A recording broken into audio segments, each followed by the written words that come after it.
Este es el post partido del PSG Arsenal, la final de la Champions League. Esta es mi cara de fanático del Arsenal. Bueno, ya han pasado varios días. Yo estoy grabando esto hoy miércoles a las 9 de la noche. Y no sé, yo podría decir que estoy triste, pero realmente no estoy triste. Estoy un poco, no sé, una sensación rara de desilusión, O sea, las expectativas no eran tan altas. Obviamente me hubiera gustado ganar el juego, o hubiera preferido ganar el juego. Pero yo no le daría ningún punto en contra a la temporada por haber perdido. De hecho, para muchos de los fanáticos, y creo que no digo mentiras cuando digo que muchos pensábamos que el Arsenal ya había cumplido su temporada con ganar la Premier y que la Champions era una copa extra. Ahora, hay que tener en cuenta una cosa, y es algo que yo venía comentando y que le comenté a un amigo en una conversación privada. Y le dije, mira, yo veo progreso. El Arsenal quedó 3 veces segundo. Es fácil criticar y decir, son los segundos, claro, porque tienes que burlarte del equipo de alguna forma. Pero yo veía el mismo progreso o la constancia del equipo, del hecho de estar allí siempre, segundo, y ya quedó primero. Eso lo puedes ver en equipos. Lo mismo pasó con el Liverpool, ¿no? Yo lo comparo bastante con el Liverpool porque se habla de que Klopp fue un gran entrenador, y yo no estoy diciendo que no lo haya sido, simplemente digo que bueno, nos toca a nosotros ganar. Y en el tema de la Champions, que es el tema que nos acontece, que nos compete hoy, fue algo parecido. El Arsenal hace dos temporadas había quedado fuera en cuartos de final. Luego el año pasado nos quedamos en semifinales con el mismo rival, y este año pues nos tocó jugar la final con el mismo rival. Yo no estoy seguro de que estas afirmaciones de que el PSG es supremamente superior son tan reales. O sea, claro que es superior, no estoy diciendo que no, pero no lo veo tan adelante. Lo que veo es que la diferencia puede ser que Luis Enrique tiene ideas claras y se las transmite a sus jugadores. Por ahí, pues, él ha construido también su proyecto y lo felicito. Mira que yo siempre he dicho que yo con Luis Enrique, pues me parecía siempre un entrenador. ¿Cómo fue que definió Arteta a Heinze? Como un limón, un vinagre. Bueno, yo creo que Luis Enrique tiene ese mismo temperamento, pero creo que es con la prensa. Entonces, porque la prensa y muchos periodistas hacen preguntas con doble intención. Entonces, por eso es que el señor siempre ha tenido declaraciones que son como salidas de tono, pero ahora lo entiendo un poco mejor, ¿no? Porque ha dicho cosas que son la verdad, ¿no? Y siempre se ha manejado, cuando es respecto a sus rivales, siempre se ha manejado con mucho respeto, excepto con el Real Madrid. Bueno, miren, yo quería hablar también de las polémicas del partido de la final. Y las tengo aquí enumeradas, pues son varias cosas y querían que no se me quede ninguna por fuera. Muchas personas están diciendo que en la jugada previa al gol de Havertz, a los 7 minutos, hubo una mano de Trossard. Gente, si ustedes han jugado fútbol, ustedes saben muy bien que si el balón te va al cuerpo y tú te cubres, eso no se cuenta como mano. O sea, es que te estás cubriendo el cuerpo. ¿Sabes? Eso, y lo mismo, igual si te va a la cara. Tú haces esto no se cuenta como mano. Si lo han pitado como mano, es error del árbitro. Y luego vamos a hablar un poco del árbitro, pero creo que el árbitro hizo bien en dejar seguir la jugada. Y me imagino que eso también lo revisaron en el VAR. Una cosa interesante, y creo que se lo escuché a uno de estos de los youtubers o de las personas que crean contenido de Inglaterra, es hay que mirar la reacción de los jugadores. Cuando pasan las cosas, Marquinhos está allí y él vio la mano porque está de frente, no fue que él le dio su golpe al balón, pateó al balón y la bola le pegó a Trossard. Marquinhos ni reaccionó como que árbitro, nada, él simplemente vio eso como una jugada natural, algo normal, un movimiento normal que hace cualquier persona cuando ve el balón venir hacia uno. Entonces, pues yo lo veo que eso no tiene discusión ahí. Y bueno, hay que también decir que Havertz definió. O sea, yo no me hubiera imaginado que eso podría ser gol cuando el tipo se la puso. El portero estaba allí. Es difícil, ¿no? Ese balón pasó y yo creo que si mete algo, igual entra, ¿no? Si mete la mano así, igual entra. Bueno, ahora, hablemos de la mano de Saka en el área. El balón vino de si no me equivoco, un tiro de esquina o un centro después de un tiro de esquina. Saka está solo. Y yo no sé si es que el balón, por alguna irregularidad del terreno, se levantó y cuando él quiso hacer el despeje, la bola se levantó, creo que le pegó primero en el muslo, en alguna parte del cuerpo, y luego fue a las manos y le pegó a las dos manos, donde él estaba haciendo este movimiento para sacarla.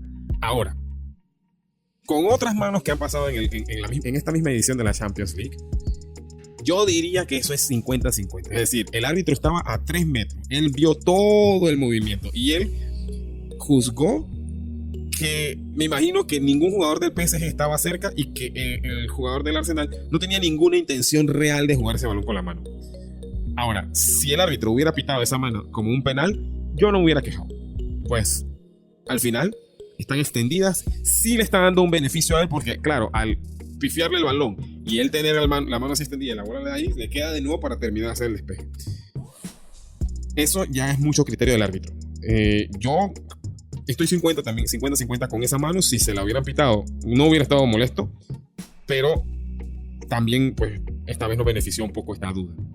Y por último, dentro de todas las jugadas polémicas, bueno, la otra jugada polémica fue el tema de la amarilla que le sacaron a Mosquera por supuestamente demorar el partido a la hora de hacer un saque de banda. Por cierto, hay unas reglas nuevas respecto a estas demoras de tiempo que van a ser implementadas en el Mundial y hay que hacer un review sobre esas cosas porque son varias reglas que tienen que ver con el VAR y este tema de demoras de juego. Pero para mucha gente, pues lo mismo, amarilla, no amarilla, demasiado riguroso. Yo lo conté y el man sí se demoró por lo menos un 20-25 segundos en empezar a buscar a quién pasarle la bola en el saque. Así que vamos a decir que no sé si justa, pero era una cosa que se podía dar. Bien, ahora, respecto a eso, o sea, en consecuencia de eso, cuando Mosquera comete el penal, la gente dice, no, que le tienen que sacar amarilla, que no sé qué, porque es una... O sea, para empezar, si volvemos al criterio de Panchito, saludos Panchito, Mosquera no era el último hombre, para empezar. No es una falta de le quiero quitar el pie, simplemente es una falta de en inglés sería como bad timing. Simplemente él se movió y el jugador del nombre impronunciable Khvicha Kvaratskhelia le ganó la posición y al ganarle la posición, pues cuando él quiso estirar el pie le pegó. Ya, es una falta, es una falta. Esa falta para mí no es de amarilla ni en ninguna parte de la cancha. Entonces, si le quieren dar amarilla por una falta, simplemente porque es una falta dentro del área del penalti, no tiene mucho sentido. Luego Arteta reaccionó, sacó a Mosquera, entró Timber, que la verdad es que me gustó lo que hizo, creo que podría haber entrado un poco antes. Y la última real polémica de este partido fue el posible penal sobre Madueke. Mira, yo he escuchado y sigo escuchando personas quejándose sobre el penal que se le dio al Arsenal por el tema de del Arsenal que se le dio en el juego contra el Atlético. Fue una jugada muy parecida. Ahora, yo he visto personas que, o sea, se van demasiado milimétricos y dicen, es que Nuno Méndez tocó a Madueke en el pie y por eso Madueke lo agarró a Nuno Méndez y Nuno Méndez se fue contra él y también la reacción de Nuno Méndez fue que lo primero que hizo fue mirar al árbitro para ver qué pitaba. Pues yo creo que ahí, honestamente, el árbitro se curó de salud, como decimos en Panamá. O sea, dijo, mira, yo no voy a decidir nada. Si el VAR me dice que es penal, lo hago, pero yo simplemente digo, mira, ya han pasado, ya estamos prácticamente en la recta final, porque eso fue en el tiempo de reposición, entre los tiempos extra.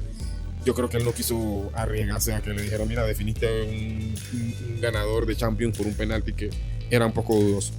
Ahora, recordar que este árbitro fue el mismo árbitro que arbitró en las semifinales en el partido de vuelta entre Atlético de Madrid, o mejor dicho, Arsenal Atlético de Madrid.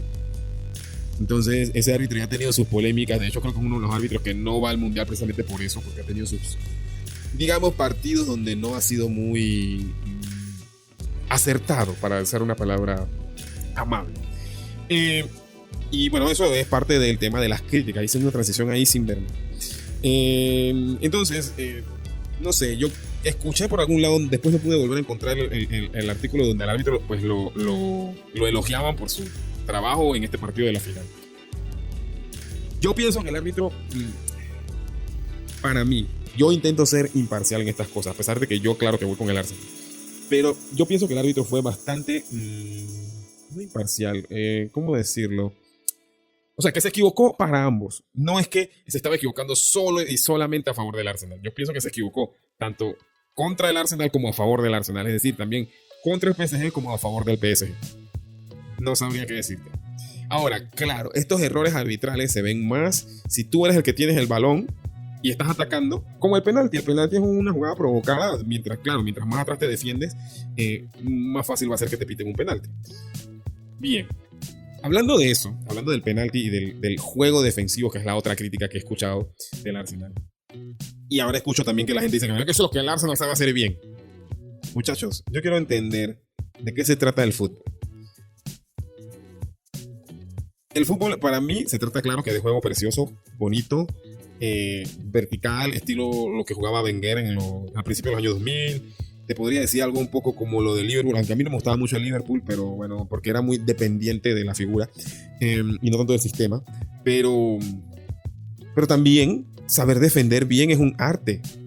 Entonces yo creo que el Arsenal ha aprendido, y lo digo, yo lo he dicho ya en varios de estos videos, y creo que con eso soy una persona consistente, no sé cómo decirlo, en que el juego se gana ya sea por 3 goles o por 1.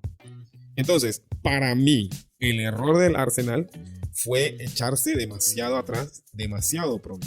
No estoy diciendo con esto que el Arsenal debió haber ido a intentar meter un segundo gol sin pensar. Yo pienso que el Arsenal tiene un buen equipo como para atacar. Lo que pasa es que está siendo cauteloso. Y eso tiene que ver con Arteta, obviamente. Ahora, hay una cosa. Para empezar, nosotros marcamos primero. ¿Por qué si yo estoy ganando tendría que desesperarme a la hora de ir a atacar?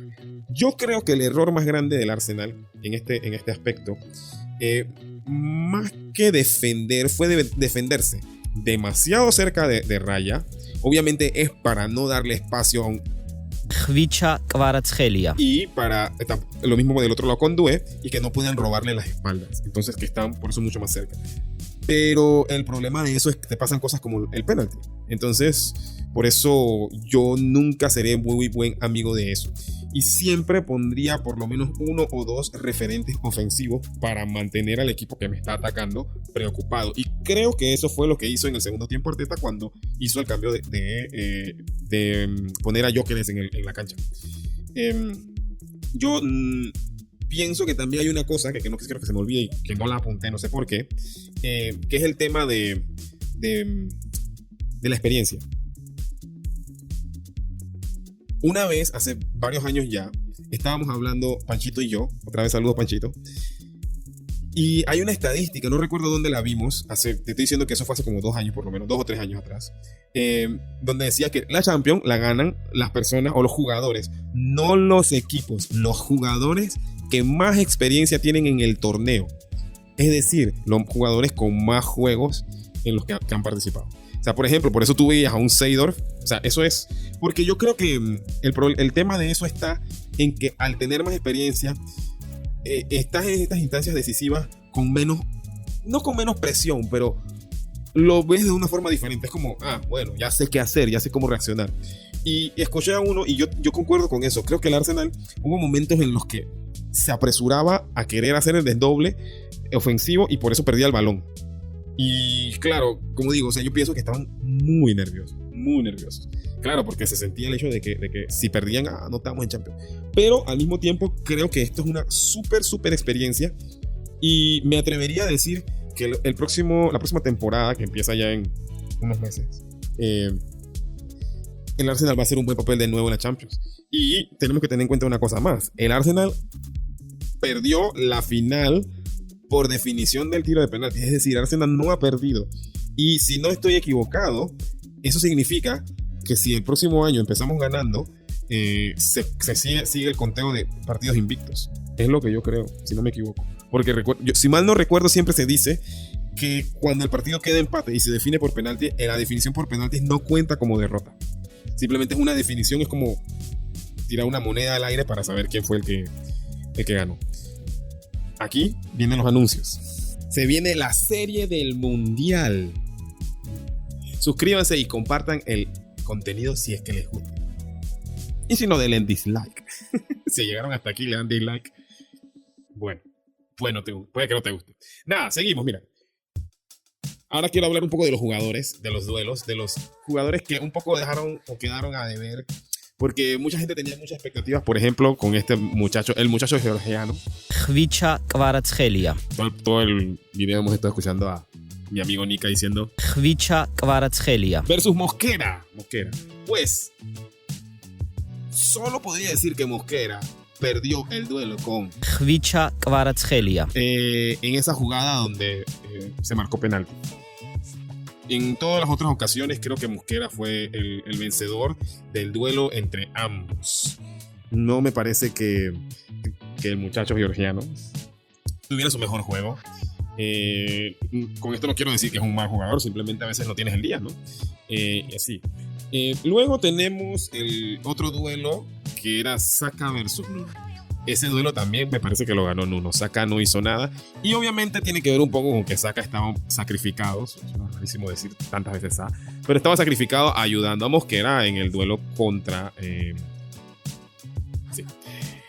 Luego Odegaard. Yo creo que este es el jugador... O sea, a ver, al final todo tiene que ver con la táctica. Como el Arsenal estaba tan atrás, a la hora que recuperaban el balón no había salida. Y al no haber salida, pues los jugadores ofensivos no van a brillar. Había que salir desde muy atrás y había mucho riesgo de perder el balón, que era lo que en varias ocasiones pasó.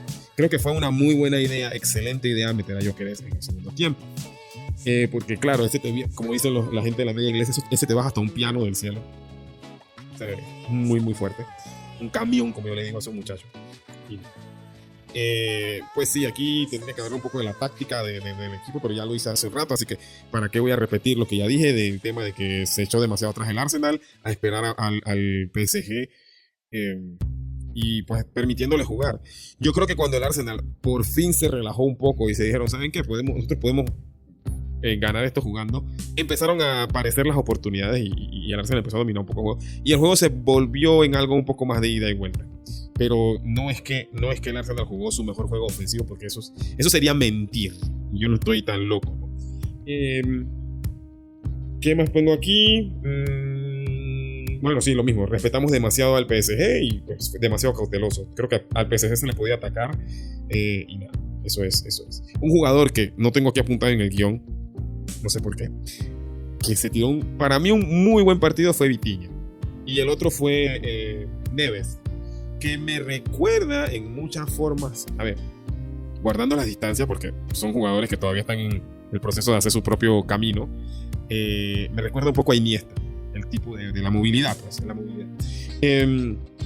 y hablando de esto, de los jugadores que están en los primeros pasos, en los pasos y en la construcción de su carrera, de su nombre, de su prestigio, de ser quienes son y tal, yo tengo una cosa que a mí me molesta, y es cuando hay esta narrativa de que como jugaste en una forma, tú no tienes derecho a cambiar, o cuando cambias es que o como que siempre tienes que ser así. Es como y esa era la razón más grande por la que yo quería que el Arsenal ganara, aparte de que es mi equipo y todo, pero esa narrativa de que el Arsenal no está hecho para ganar finales, no lo entiendo. O sea, ganaron la Premier, una Premier con muchísimos partidos, o sea, no es que solo la Premier, pero todos los partidos que hubo en la temporada, prácticamente 63 partidos jugaron los muchachos. Yo no entiendo de dónde viene esta cosa, como que si tú eres parte de un equipo, eso está escrito en piedra. Y yo creo que es algo, y creo que es una conclusión a la que llego yo con respecto a todo el tema de la temporada de este año, y yo sé que mucha gente ya se habrá ido del video, pero por ejemplo, si uno ve todo lo que pasó en el Arsenal desde los tiempos de Wenger, de cuando la gente hacía protestas fuera del estadio, primero pidiendo la cabeza de él para que saliera del equipo y dejara ser el, no sé, entrenador principal, coach, tienen tantos nombres que ya no sé qué es qué, y luego los siguientes en la lista de los fanáticos del Arsenal eran los dueños, y habían, como digo, protestas, pancartas, gente diciendo Kroenke out. Y yo creo que hay que entender que el equipo empezó a, digamos, su carrera ascendente cuando salió de la junta de accionistas el señor ruso Usmanov. Yo sé que ya me estoy metiendo en cosas más un poco del club, pero todo esto tiene un trasfondo. Y el trasfondo es que Los Kroenke son los que han apoyado a Arteta y le han dado todo el apoyo, bueno, estoy siendo redundante, para hacer que el equipo crezca y que el proyecto tenga una base. Y en ese sentido tú puedes ver cómo el proyecto pasó de estar o quedar 2 veces de octavo a pasar a quedar quinto en una temporada y después a pasar a quedar segundo por 3 temporadas consecutivas. O sea, tú puedes ver el crecimiento. Se puede ver que el Arsenal cambió un poco su estilo de juego, y no tanto porque ya ahora no saben cómo jugar así, sino porque lo que estaban priorizando era ganar los puntos y no llegar al punto de la temporada donde prácticamente perdían todos los juegos del mes y se quedaban sin nada, con las manos vacías. ¿Qué fue lo que pasó? O sea, si te pones a ver, todo abril fue un mes desastroso para el Arsenal. No fue un buen mes, fue un mes donde perdieron puntos, pero te das cuenta que también los otros equipos estaban dejándose puntos en el camino. O sea, no fue solamente el Arsenal. Lo que pasaba era que antes el City, cuando quedaba eliminado de todas las otras competiciones, se concentraba en la liga y te metía una racha de 10 partidos sin perder, y por eso nos quitaba los títulos. Pero bueno, a todo lo que yo quiero llegar es, a los Kroenke se le tenían como los dueños, que eran estas personas egoístas que simplemente venían y quitaban dinero y sacaban dinero y tenían el club como una inversión para sacarles beneficios. Pero desde que ellos quedaron siendo los dueños mayoritarios, y una cosa que no se dice mucho fue que ellos prácticamente tomaron y asumieron la deuda del club, del estadio, y por eso el Arsenal ahora está pudiendo hacer más fichajes. Es decir, ahora el estadio es como si básicamente Kroenke lo que hizo fue comprar la deuda que tenía el Arsenal, no me acuerdo con quién era la entidad crediticia, y él dijo, bueno, el equipo me tiene que pagar a mí, pero yo no es como si te estuviera dando, ¿cómo se dice? No impuestos, intereses preferenciales. ¿A qué quiero llegar? Al final es un proyecto que está llegando a su punto más alto, donde están empezando a acariciar los éxitos. Un equipo que salió de donde estaba, digamos, en su peor momento en el año 2019-20, cuando echaron a Emery, y que en su peor momento justo llegaron a la final de la Europa League. O sea, yo me quedo pensando de lo grande que puede ser el Arsenal. Y que estas narrativas de el equipo es mediocre, yo no me la creo, porque el equipo tenía una razón por la cual estaba donde estaba, y era obviamente la construcción de un estadio. Es un equipo que su modelo deportivo no es fichar jugadores para vender jugadores. Estuvo haciendo una práctica que era darle mucha salida a los jugadores de la cantera al primer equipo, porque no tenían plata para fichar. Algo muy parecido a lo que nos entregó el Barcelona. Lo que pasa es que el Barcelona lo llevó al nivel más alto cuando ellos estuvieron en crisis. Por eso tienen tantos jugadores canteranos. No es solamente porque son muy buenos, sino porque como estaban en crisis dijeron, bueno, si no podemos fichar, vamos a concentrarnos en que nuestra cantera produzca calidad. Y también estaban buscando jugadores de calidad en otros lugares, porque si yo sé que mucha gente no recuerda, pero Pedri no es canterano. Pedri es de Tenerife, o sea, de las islas Canarias. Los equipos no están o no deberían creerse esas narrativas de ustedes son perdedores. Los equipos simplemente van construyendo lo que ellos van construyendo. Por eso, para mí fue tan importante ese momento, esa reacción de Declan Rice cuando él dijo it's not done. Porque eso te muestra a ti que en el deporte lo importante es tu mentalidad. No es tanto si tú crees lo que dice la gente de afuera. La gente se puede burlar de ti. Ahora yo he escuchado personas que dicen que ganar la Premier League, eso es mínimo, eso lo hizo hasta Leicester. O sea, que eso es fácil, cualquiera lo hace, ¿no? Pero es gracioso porque los que te dicen eso son fans de, por ejemplo, United, y son fans del Tottenham, que tú dices, pero ustedes que han ganado en los últimos años. O sea, el United, claro que es un equipo que yo respeto, lo odio, pero lo respeto porque históricamente es un equipo muy ganador. Pero el United no está en su mejor momento. Y claro, es más fácil decir y de menospreciar los logros del otro equipo. Y cuando ellos perdieron una final de Europa League hace una temporada atrás, entonces. Y no sé, creo que hablar del penalti, de que Gabriel falló, de que ese falló, pues la gente critiquen ahí el tema de que cómo toma los penaltis. Pues toda la vida el muchacho Eberechi ese ha tomado los penaltis, ha hecho los penaltis así. O sea, si él lo falló, pues lo falló en su estilo. Y el tema de Gabriel, pues la gente dijo, mira, son momentos de máxima tensión. Era el último penalti, es un penalti casi que decisivo. Y él, como dice, soy un hombre, y como yo no estoy creyendo en hombre, el man se paró, dijo, yo tomo el penal. La mandó a la nube, está allá con el balón de Sergio Ramos y con el balón de otros jugadores que también la han mandado por allá. Ahí hay una foto para que la vean. Pero lo gracioso es que la gente, más que nada, bueno, obviamente los fans han sabido reconocer que esto no define a Gabriel Magalhães, que esto simplemente fue un momento de nerviosismo, de tensión y de, bueno, alguien lo tiene que hacer y si salió mal, pues salió mal, ¿qué vamos a hacer?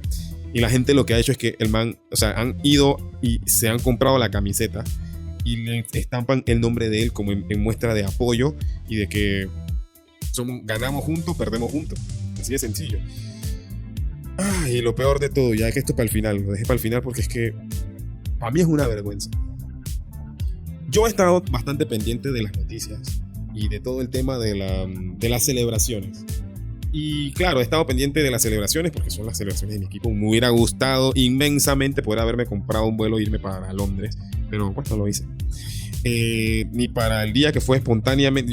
El día que el Bournemouth le empató al City y lo hizo campeones, yo me di cuenta 10 minutos antes. O sea, ni siquiera pude montar el equipo para poder hacer una reacción de ganamos ni nada. Pero ni ese día, ni el día el desfile del Arsenal de campeón, se reportaron grandes incidentes. O sea, la gente feliz. Seguramente habrá habido alguno que por ahí quedó, como decimos en buen panameño, regado, y que no se supo manejar con la ingesta de bebidas alcohólicas. Pero no se ve esa violencia, esa euforia de destruir las cosas. Y por eso hablo que es lamentable lo que ha pasado en París por la victoria del PSG. Obviamente el PSG como institución habrá que ver. Yo creo que no tiene nada que ver. O sea, una cosa es que el equipo gane y pues celebre, y otra cosa es que los fans sean unos energúmenos y que tienen que quemar, como dicen en España, coches, y quemar basureros y formar barricadas y que la gente muera y que se formen peleas. O sea, yo estuve leyendo un reportaje del RTV, que es, si no me equivoco, es la televisión española, donde hablaban de que hubo 800 detenidos y según lo que ellos tenían en sus informes, un muerto. Yo escuché de 2. Yo creo que no se puede decir esa palabra en YouTube. Voy a tener que censurarla. Para mí, eso no tiene ningún sentido. O sea, ¿cómo tú pasas de un momento de felicidad máxima a estar celebrando y de estar celebrando a simplemente estar lamentando problemas, ¿no? Ahora, el artículo que yo voy a dejar posteado en la descripción habla un poco también de que la gente también en redes sociales ha exagerado muchísimo el tema de cómo se quema la Torre Eiffel y que no sé qué. Muchas de esas cosas son mentiras. Estoy aquí viendo el artículo para poder decir, mira, RTV Noticias y el telediario TVE te hemos mostrado imágenes reales de los disturbios en París tras la victoria del PSG en la Champions. La violencia y los saqueos se extendieron a otras 15 ciudades de Francia. Tal y como te hemos contado, además del motorista fallecido durante las celebraciones, hay alrededor de 200 heridos. Esta noticia, déjame ver un segundo. Yo lo busqué hoy antes de grabar. Pero no, aquí está la fecha. 1 de junio. Qué locura. Hay otro portal informativo, vamos a llamarlo así, que es la Deutsche Welle, espero estarlo diciendo bien, DW de Alemania. Dice, cientos de detenidos por disturbios en festejos del PSG. Cerca de 20.000 hinchas se reunieron en los Campos Elíseos de París, donde la celebración derivó en violentos disturbios. Y se ve a una persona ahí quemando, haciendo barricadas y cosas que para mí no tienen mucho sentido. Mira, aquí dice que el sábado ya hubo 330 y pico de personas arrestadas, solo el sábado, y 235 de ellas en París. Eso fue en toda Francia. Un policía resultó herido por el lanzamiento de fuegos artificiales y tal. O sea, todo esto lo que quiere decir es que como que los ultras toman el control y transforman una celebración que debería ser algo de que, a ver, no estoy diciendo que tengo que llevar a mi hijo pequeño ni nada, pero que pasa de un momento de de felicidad a un momento de tragedia, porque tener muertos, heridos, porque estamos celebrando. O sea, ¿qué sentido tiene, no? No sé, es súper raro. Yo comparto un poco más mi estilo de celebración como lo que pasó el día con el Arsenal, porque a mí, en lo personal, me recordó mucho la celebración que tuvo Panamá cuando clasificamos por primera vez al Mundial. Donde es como que, además de felicidad, fue como hacer como... ya, de completo, ¿sabes? Ya. Y yo no sé, yo digo el tema de Panamá porque... A ver, yo no digo que Panamá no puede en algún momento desarrollar tanto su fútbol que no pueda ganar, pero sabemos que es difícil. Y en el caso del Arsenal yo lo vi más como pasó tanto tiempo, pasaron tantos años que ver al Arsenal campeón otra vez fue un alivio, más que solamente felicidad como tal. O sea, yo lo único que, digamos, lamento fue no tener a otra persona o tener más personas del Arsenal alrededor para abrazarlas y festejar como Dios manda, ¿no? Pero sí, yo soy más del estilo tranquilo, vamos a celebrar, tomamos una cerveza, bailar, no sé, esa idea de que salgo a divertirme y derivo en estar peleando con personas y estarme dando golpes, no sé qué placer tiene el día siguiente. Yo no quiero ni siquiera tener, como en Panamá decimos, goma, no quiero tener resaca, no quiero tener dolor en mi cuerpo, quiero estar feliz de que la pasé bien y no lamentándome de que me di golpes con otra persona. Pero bueno, hay gente y hay gente. Bueno, señoras y señores, ya terminamos. Nos vemos, cerramos. Chao. Suscríbete.